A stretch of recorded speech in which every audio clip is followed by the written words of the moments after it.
So recently, I got my hands on the TECNO Spark 30C, which was launched towards the end of September, and I've been using it for some weeks now. And there's some interesting insights that I need to show you, and also some of my first impressions.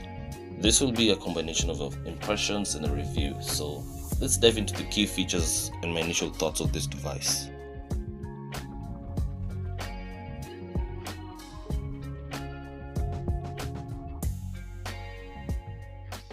Tecno really did some good justice on the design.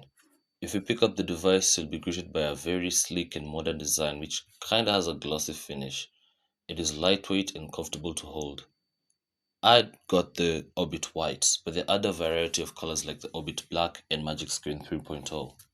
The display is an 6.67-inch IPS LCD display with a 120Hz refresh rate for smooth scrolling. Somehow it's got a decent brightness and color reproduction. However, I wouldn't count on the IPS LCD display because most phones have AMOLED displays, but that's what you get for the price. Here's how the camera setup looks like.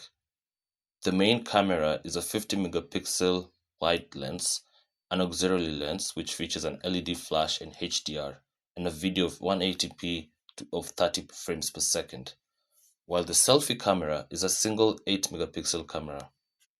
I took some pictures with the camera when I was testing the phone, and here's some of the pics that came out so far.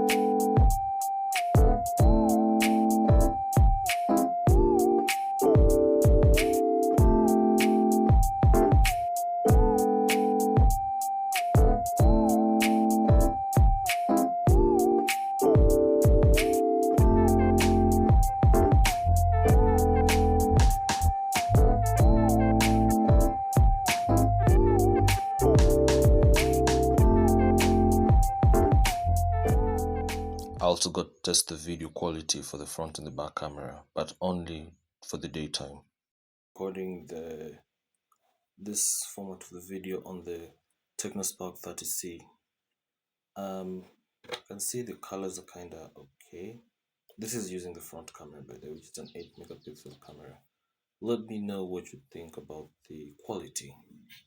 Alright, this is the back camera of the TECNO Spark 30C. Let me know what you think of the quality. The TECNO Spark 30C is powered by the MediaTek Helio J81 octa-core processor, and there are variants of the Spark 30C that has different RAMs and internal storage. The one that I have is the 8GB RAM with a 256 internal storage.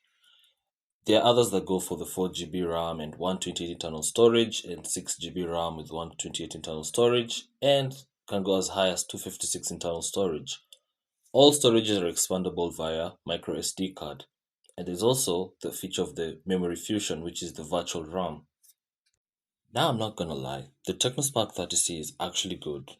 Switching between apps is seamless, light gaming is okay, and daily usage of the phone is good. I don't expect lags most of the time. Maybe if I get a chance to do a long-term review, that would be determined. Coincides with the performance, it's also the software the phone runs. The phone is powered by the iOS 14, which is based on Android 14. There's some interesting features of the iOS 14 for Tecno smartphones. For example, this dynamic port here that shows you when you're playing your music in the background, or whether you're receiving phone calls, or if you're recording something, or you also get some tips from the software during the day. The phone also has a gyroscope sensor, which you can see on the Compass app. All you just have to do is calibrate it. The phone also has face unlock and a side-mounted fingerprint sensor. I find the face unlock to be very fast, and the side-mounted fingerprint sensor to be also fast and responsive. The TECNO Spark 30C has a battery capacity of 5000 milliamperes, which is perfect for all-day use, and has a support for 18 watts fast charging. Here's some extra features that you didn't know that are included in the TECNO Spark 30C. First, the notable dual speakers, which is powered by the DTS, an infrared remote control that can control your TV and other appliances, There's also the game mode that works well and can actually optimize the GPU and the CPU.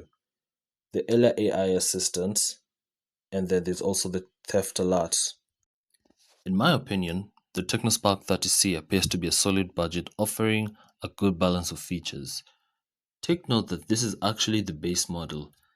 The higher models include the Spark 30 and the Spark 30 Pro, which have different cameras, different displays, but almost similar designs. The TECNO Spark 30C currently is going for 15,000 Kenyan shillings at the market price, the base model especially. So, if you are on a budget, this would actually be one of the best phones to choose. And that's it. And hope you enjoyed this video. Like and subscribe. So check our comment and look into our website. Let's Munch Tech.